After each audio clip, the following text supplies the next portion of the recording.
Você sabe como ocorre a usucapião ordinária? Eu sou Renato Veloso, juiz de direito e professor. E neste canal eu ajudo estudantes e profissionais de direito a compreenderem melhor a teoria e aliá-la com a prática jurídica. Isso de uma forma descomplicada. E eu convido você a se inscrever no meu canal. E lembre-se, ative o sininho, porque sempre que lançarmos um vídeo novo, você receberá uma notificação. Na Pílula Jurídica de hoje, vamos conversar sobre a usucapião ordinária. Lembrando que esse vídeo faz parte de uma série onde estamos estudando a usucapião.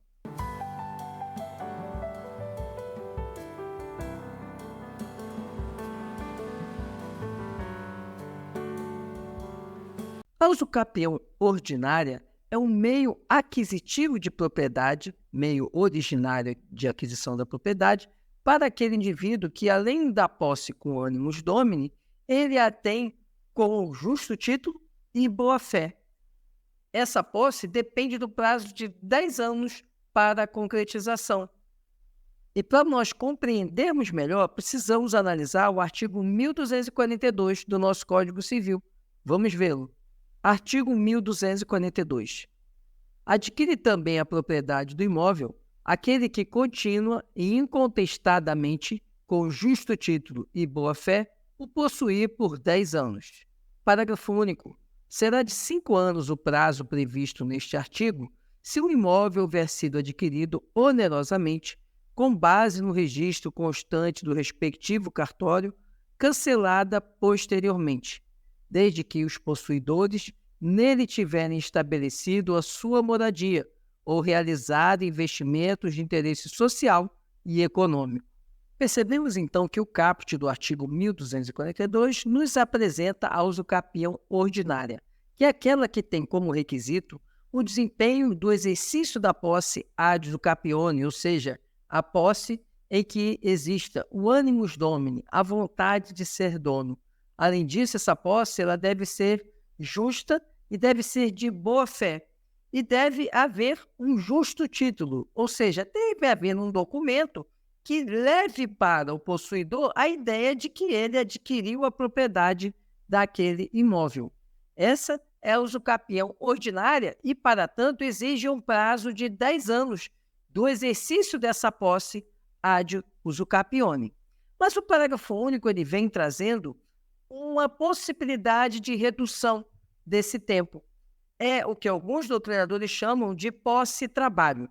Por quê? Porque diz lá no parágrafo único que o possuidor que tiver adquirido onerosamente o imóvel e que depois houve o cancelamento do registro dessa aquisição no cartório, ou seja, tem que ter havido alguma nulidade, algum vício cartorário que leva à desconstituição daquela compra e venda em cartório.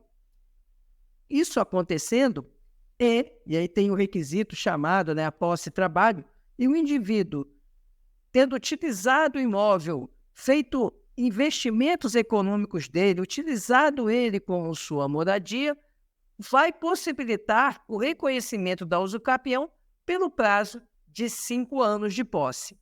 Essas situações podem acontecer, por exemplo, numa compra e venda celebrada em cartório e que, por exemplo, a compra e venda foi feita com base em uma procuração outorgada pelo vendedor para o seu representante.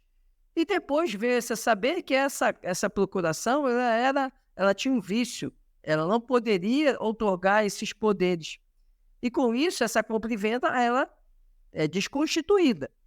Nesse caso, o adquirente ele poderá defender essa propriedade através da posse ad usucapione do parágrafo único do artigo 1242, ou seja, ele pode alegar que durante 5 anos ele exerceu a posse sobre esse bem, com base em um justo título, ou seja, um documento que ele acreditava legítimo, ele fez a aquisição onerosa desse imóvel e ele manteve esse imóvel, ele investiu nesse imóvel, ele usou esse imóvel como moradia.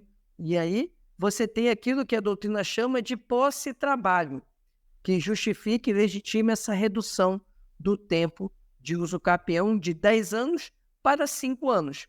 Alguns doutrinadores chamam também essa posse, essa usucapião, melhor dizendo, de usucapião tabular, porque seria usucapião decorrente de um registro depois anulado. Quanto à usucapião ordinária prevista no caput, com prazo de 10 anos, é importante trazermos a observação que no Código Civil anterior, antes do Código Civil de 2002, essa usucapião ordinária ela poderia acontecer em 10 entre presentes, 10 anos, ou em 15 anos entre ausentes. Mas o novo Código Civil ele acabou com essa diferenciação, ou seja, a usucapião vai se concretizar no lapso temporal de 10 anos, desde que o possuidor ele tenha um justo título e tenha boa-fé. Essa boa-fé, no caso, é subjetiva. A boa-fé na visão do possuidor, ele acreditando que aquele documento legitima a sua propriedade, entre aspas, na verdade, legitima a sua posse ad usucapione.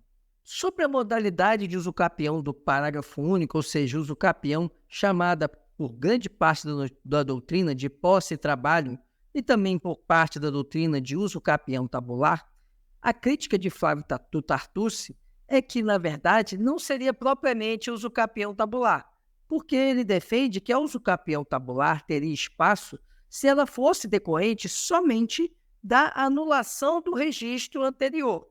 Mas não é o caso. Então, ele diz que a usucapião, na verdade, seria uma usucapião secundo tábulas. Por quê? Porque na usucapião secundo tábulas, além da anulação do registro anterior, exige-se outro requisito. E, no caso, o legislador trouxe o requisito da posse e trabalho, ou seja, a aquisição onerosa daquele bem e o adquirente, possuidor, exercendo a posse efetiva sobre o bem e utilizando ele economicamente ou como moradia e fazendo investimentos, fazendo obras nesse bem. Isso faz com que legitime essa usucapião do parágrafo único do 1242. Por isso, Flávio Tartucci defende que, na verdade, essa usucapião seria uma usucapião secundo tábulas. Sobre a questão do justo título, é importante nós chamarmos atenção para o entendimento doutrinário consolidado no enunciado 86 das Jornadas de Direito Civil. Vamos ver esse enunciado. Enunciado 86. A expressão justo título, contida nos artigos 1242 e 1260 do Código Civil, abrange todo e qualquer ato jurídico hábil, em tese, a transferir a propriedade independentemente de registro.